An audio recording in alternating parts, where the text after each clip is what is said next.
sapagkat, we started to be quite late in preparing for this run. But we have more than 6,000 runners here today. Palakpakan naman natin ang ating mga sarili.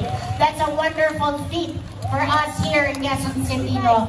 Considering the short notice. Alam ko kung mas maaga pa natin itong plinano, mas marami pa ang sasali sa ating pong run. Pero ang nakakatuwa, Tony, akala natin, iilan lang ang tatakbo ng 10K. Pero based on our numbers, the majority of us here are doing the 10K. Taas ang kamay!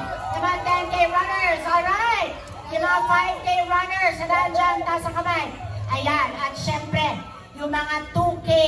I also want to commend you kasi tayo yung mga beginners, diba? At iikot tayo dito sa Quezon Memorial Circle. At sa mga ayaw naman or hindi pa handa tumakbo, we have a free Zumba party here at the Quezon Memorial Circle. There's something for everyone, pero I'm really happy that most of you, all of you, woke up early because you decided today I will start living a healthy lifestyle, no? And it all starts with getting up early, sleeping early, and moving our bodies so that we can avoid non-communicable diseases. Ayan, nandiyan na yung mga advocacies ko. Magkaroon tayo ng magandang pangangatawan.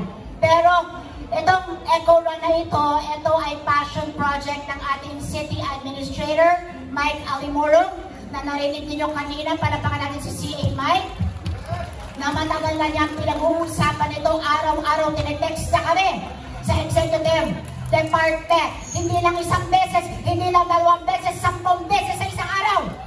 Para ibalita sa atin, ito nakadami ang nag-register, ito nakadami.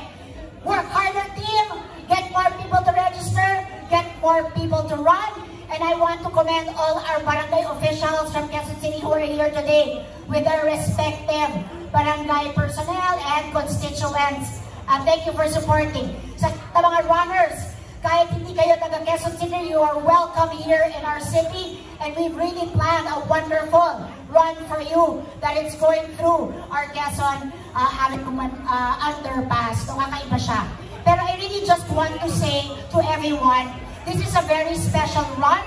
There are 5 things that we are commemorating today. Nakikinig ba kayo?